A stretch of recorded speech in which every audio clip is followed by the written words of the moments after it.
updates on acute coronary syndrome. So we'll be focusing mainly on unstable angina and non-STEMI, as we have a special lecture on STEMI. So why is it important? It's because it's the #1 killer worldwide, and more than 3/4 of cardiovascular deaths take place in lower and middle income countries. And also it is rapidly increasing in young population. And if you look at our NCD rates, actually for last month alone, the highest amount of deaths have been due to myocardial infarctions in Sri Lanka. So I won't go into much detail in these because I'm sure the next speaker will handle it very elaborately. So what is the difference between unstable angina and STEMI? So basically we have a plaque. So what we all want to do in our practice is to prevent this plaque from rupturing. So as Roshan said, there are lots of things that we can do to regress the plaque.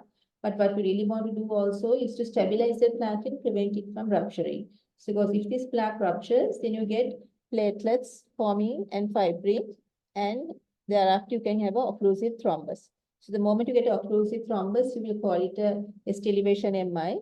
And of course, when there is partial occlusion is the time that you get unstable angina. So if you look at the mortality, I think I will just go a little bit fast here. You will see that in all these areas, the mortality gradually increases, meaning the highest mortality, of course, with the ST elevation MI. So just a simple thing that you won't believe how many medical students also do not know how to diagnose a myocardial infarction when you ask them. So there's very briefly something for just to remember is that most of the patients we see are above 40 years of age. So if you just remember this, it's sufficient that we need at least 2 millimeter elevation in 2 contiguous leads, in the chest leads, from V1 to V6.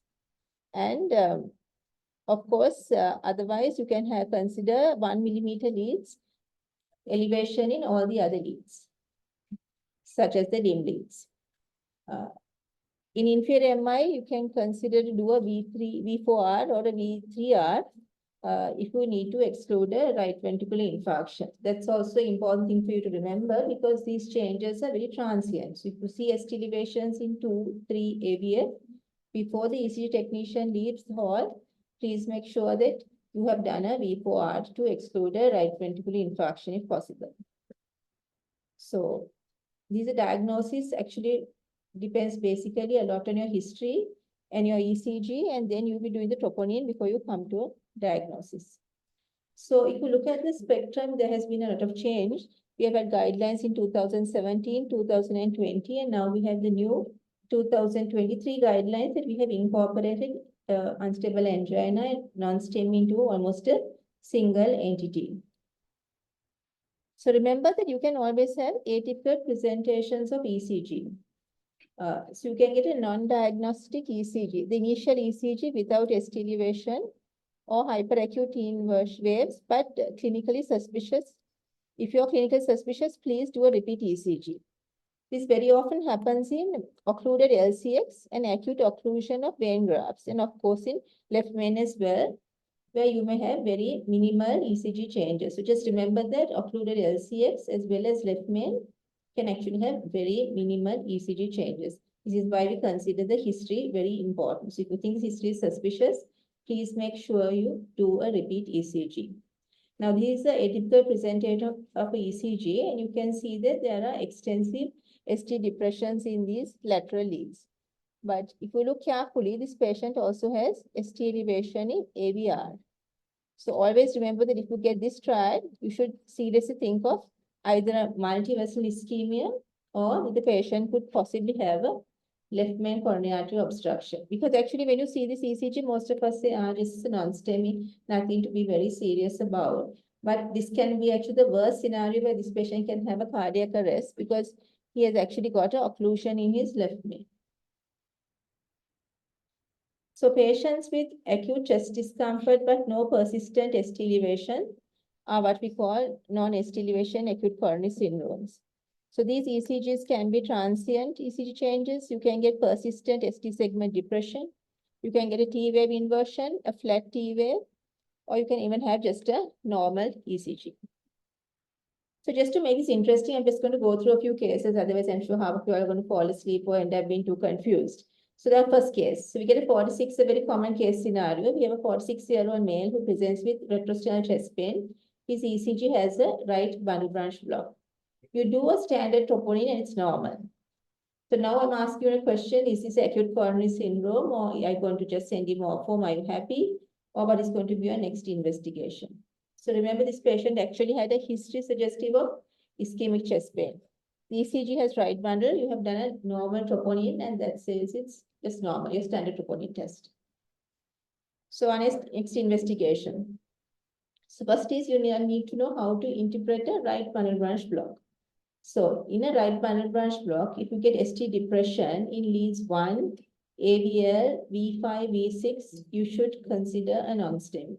So if you get ST depressions in 1, AVL, V5, V6.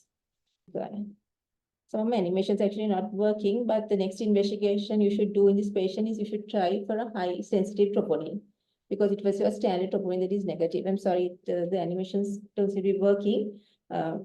So why is that important? So the high sensitive assays are recommended over the less sensitive ones as they provide a higher diagnostic accuracy. So they have a higher negative predictive value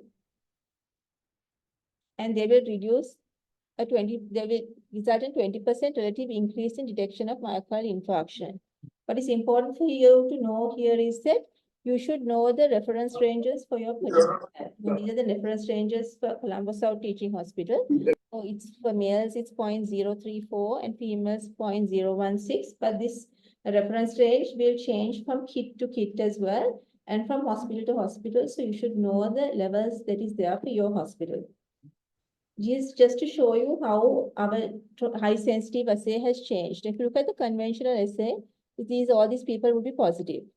So you would treat them as non-STEMIs or STEMIs. So the bottom part, these people are negative. So you'll be sending them off because they're negative. And then you have a group that will be likely pathological. But you look at the high sensitive assay in the same group of people, you can see that this area has disappeared because they have been positive on the high sensitivity. So you'll be treating them as a non-STEMI. So look at your likely normal here, that has been reduced by almost 50% because out of a great percentage of likely normal have become positive on the high sensitive troponin. So because of this, actually the high sensitive troponin is what we are going to prefer versus this. So always remember that if you get a normal troponin, it doesn't mean the patient is all right. He can be in this area actually. So always do the high sensitive to make sure he's in this area before you discharge him. So what we are going to do is we are going to do a high sensitive. So we do the high sensitive and it's 3 times the upper limit of normal. So now what is your diagnosis? Is this going to be acute coronary syndrome? Or are you going to repeat his high sensitivity or are you happy? So you've got a 3 times upper limit of normal. So next what happens is how much elevation do we really need? So elevations beyond 5-fold the upper reference limit will give you a 90% probability of a acute type 1 MI. So elevations up to 3-fold the upper reference limit only have a very limited 50 to 60% for acute MI and maybe also associated with broad spectrum of conditions such as aortic dissection, pulmonary embolism, DIC. And always remember, in some healthy adults, we can have a normal level of circulating troponin. So if we look at the high sensitivity troponin, you're hopefully going to go for a one that's 5 times upper limit of normal. And this our patient had, it was 3 times upper limit. So if you look at the guidelines, their recommendation is if such a thing happens, what they basically want to do overseas is to delay your stay in the emergency department and send these patients away home as fast as possible because of insurance and cost-related issues. So what they do there is the best option is to repeat your high sensitivity in 1 hour. Your second best option would be, and I think most of us have to go for the second best option because we cannot do this in 1 hour's time. It's very unlikely that the lab will be able to give us a report that fast, would be to repeat it again in 2 hours' time. So I'll come back to this a bit later, but this just shows that if this group of patients will be positive when you rule in, and these ones will be negative after your repeat and you can send them off. But always remember, you will get a group here that is an intermediate group where you really don't know where you stand. We repeat his high sensitive troponin. There is no rise, it's still 3 times the upper limit of normal. So I'm going to safely discharge this patient or not. Now he has come with a right bundle branch block. His typical ischemic symptoms. We have done a troponin, we have done repeat troponin. There is no rise, it's all 3 times upper limit of norm. So that comes to this, which category this patient fall into. So we'll have to risk stratify him. So if he's a high risk, we are going to admit him. If he's very low risk, you can send him off, and you can consider doing other investigations such as a CT coronary angiogram. And of course, you're going to observe him if he comes into the intermediate category. So for this set of patients who do not qualify, because his repeat also has been 3 times upper limit of normal, you are going to do a third measurement of troponin, hopefully at 3 hours. Or you can also, like in our setup, is far more easy to do this, you just do echocardiogram. And if echocardiogram is also negative, you can classify him as a low to intermediate risk. And of course, this can go on with a CT coronary angiogram if the facilities, of course, are available. You can do a stress echo, or in other countries, they even do a CMR for detection of ACS. So just to show you that this is the one sample, second hour sample. If all fails, you can do the 3-hour sample before you come to a definite diagnosis before discharging this patient from the ED. Just a few words about CT coronary angiograms because they have become very popular. And so these are equally effective diagnostic modality to coronary angiograms, especially important in low to moderate risk patients. In most countries, they would have a CT at the OPD where these intermediate risk or low risk patients would have a CT, and then they can discharge them straight away from the ED without admitting them. So you can use it to exclude coronary artery disease. You can also use it to exclude pulmonary embolism or aortic dissection. And it's very important. It reduces your admission costs, your insurance costs. But always remember, if the patient has severe calcification or severe tachycardia, your results may be affected. We come to our second case. So that's all clear with the first case. We get a patient with the right bundle branch block. He comes, here the troponin standard that was negative. To be sure, you do a high sensitivity one. If it's 3 times upper limit, in 2 hours time, you repeat a second high sensitivity. If there's no change, ideally you should go for echo or at least a third high sensitivity before you decide that you're going to discharge him. So just the second case would be a 50-year-old who presents with central chest pain. His ECG has ST depression in his anterior leads. So it's a clear positive. So his high sensitivity is 5 times the upper limit of normal. His blood pressure is 90/60. He has some fine basal crepitations, and his serum creatinine is elevated. So does he need an angio? If he does, what would be the timing? 2 hours, 24 hours, or is it going to be later? So in this case, routine invasive strategy, we don't recommend a very routine invasive strategy for all patients coming with non-STEMI because it does not reduce all-cause mortality in the overall population. It increases the risk of procedure complications and reduce the risk of compositive ischemic endpoints. So basically what you just need to remember is we are not going to routinely send every single patient who comes to the non-STEMI for an angiogram immediately. So whom are we going to send? So this is where you have to classify these people into very high risk and not a high risk. So since this is a little bit crowded, this slide, I have actually brought it onto this. So these are patients who will be doing angiograms in less than 2 hours. So these people are highly unstable patients because their blood pressure is fluctuating. They get frequent arrhythmias, they're having heart failure, they're in cardiogenic shock, they're having persistent chest pain, and they have ST depressions in more than 6 leads, and they have got AVR ST elevation. So these people would pretty much be going for an angiogram immediately. Then you get a group where you'll be going for a early invasive, that is within 1 day, high-risk patients. So you need a scoring system. We need something, there's something called a GRACE score. So on this scoring system, more than 140, you would consider an angiogram within 1 day at least. And of course, the others will all be selective. So this patient comes to you, what are you going to do? You're just going to take your phone and go to the GRACE score. GRACE score is a very simple score. It's available on all your phones. You just need to type in the serum creatinine, the age, and so this is the example, and the blood pressure and the creatinine. And it would automatically give you what this particular patient's GRACE score is. So now this patient comes to you, non-STEMI, you're going to just do a very fast scoring system on your phone. and his scoring system comes as 143. So it's 143 we were discussing earlier, would bring us to this intermediate category here, high risk category here. So you will be doing a coronary angiogram, early invasive in hopefully less than 24 hours. So the Gray score-based risk assessment has been found to be superior to physician assessment for the occurrence of both death and myocardial infarction. So that was the bleeding risk, but so this patient needs an early coronary angiogram. That's the answer to your question in 24 hours. So I hope that is clear. He came with a myocardial infarction and his blood pressure was marginal. You did the Gray score risk assessment. It was 143 and you have decided that he needs a cath within 24 hours. So your next case, he's a 55-year-old businessman. He has no financial issues. He comes to the non-STEMI. What would be your dual antiplatelet regime for him? It's going to be aspirin or clopidogrel, aspirin or ticagrelor, or aspirin and prasugrel. If you look at the anticoagulation cascade here, you see the vitamin K antagonists act at this pathway, and you get apixabans, all the newer oral anticoagulations. They are going to act on factor 10, as much as enoxaparin and fondaparinux. Unfractionated heparin will act on thrombin. And this, of course, will be a dual antiplatelets where you get all these clopidogrel, prasugrel all acting on ADB. Aspirin will be acting on the TXA2. And of course, we have our 2B3A inhibitors.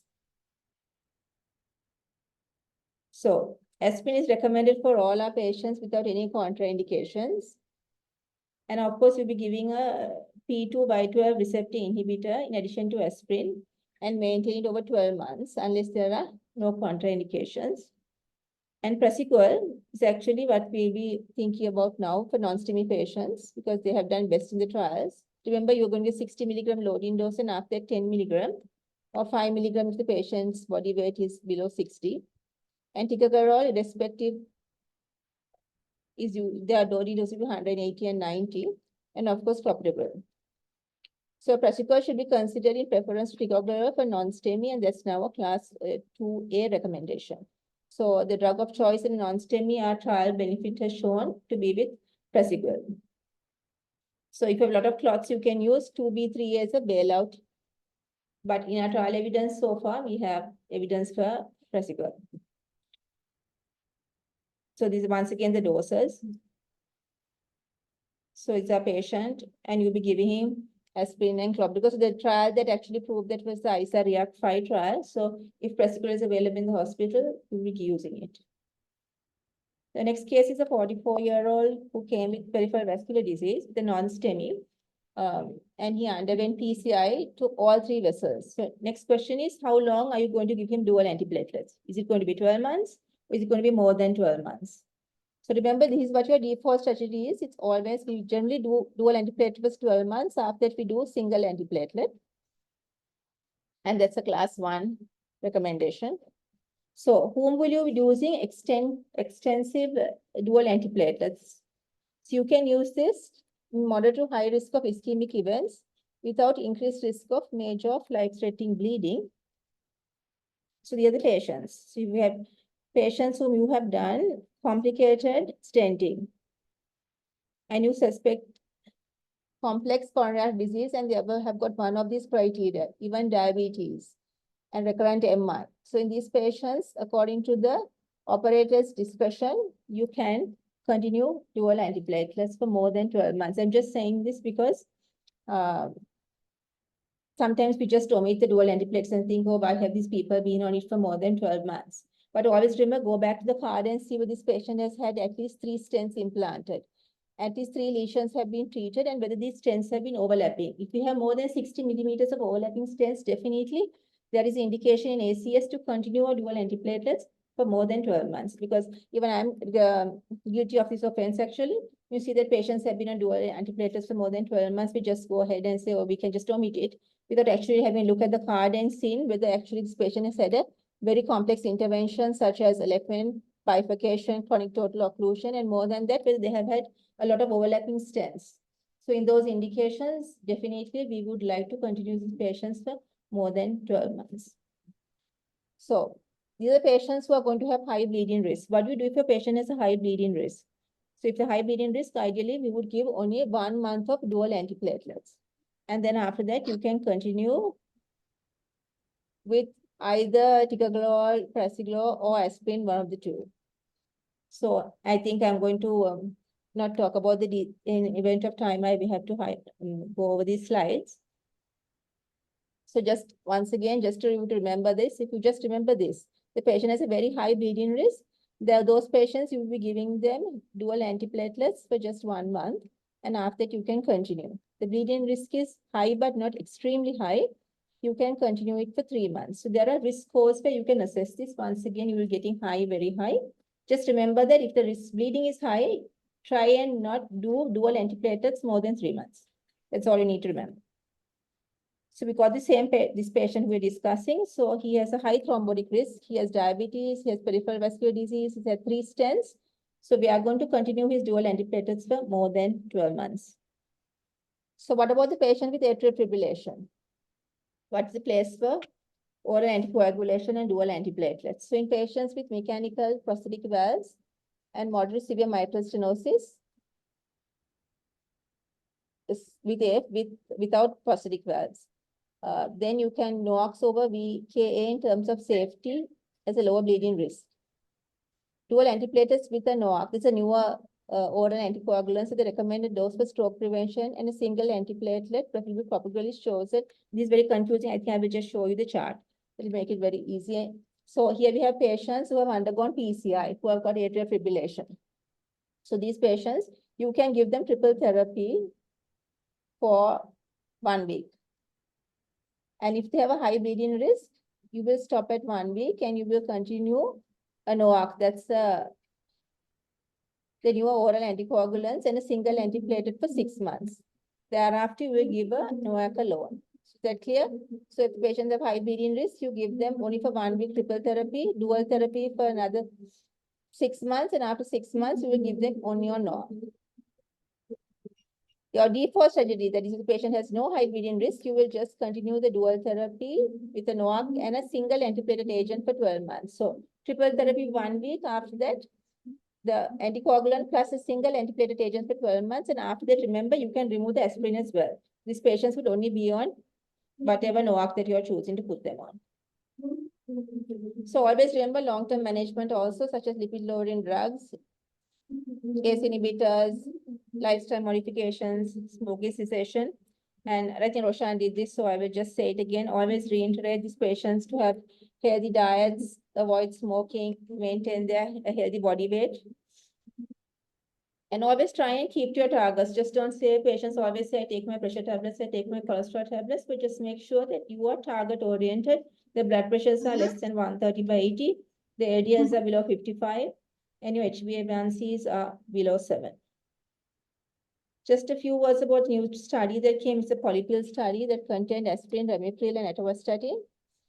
Within 6 months of myocardial infarction, it resulted in significant lower adverse effects and better events. So this just goes to show that if we simplify treatment, we improve adherence, and we have the potential to reduce the risk of recurrent cardiovascular disease and death on a global scale. So non-STEMI is a frequent in-hospital diagnosis. Just follow your risk stratification. It doesn't take time. It will be less than 10 seconds just to check the gray score. Know your antithrombotic regimes, and always don't think of just omitting a dual antiplatelets without looking at the card and see what kind of revascularization the patient has undergone. And remember secondary prevention. So early diagnosis and prompt initiation of revascularization therapy is key to success.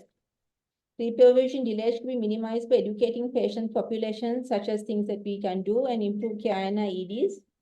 You should develop infrastructure and maximize usage of available cath lab facilities for patients with acute coronary events, so we can reduce morbidity and mortality.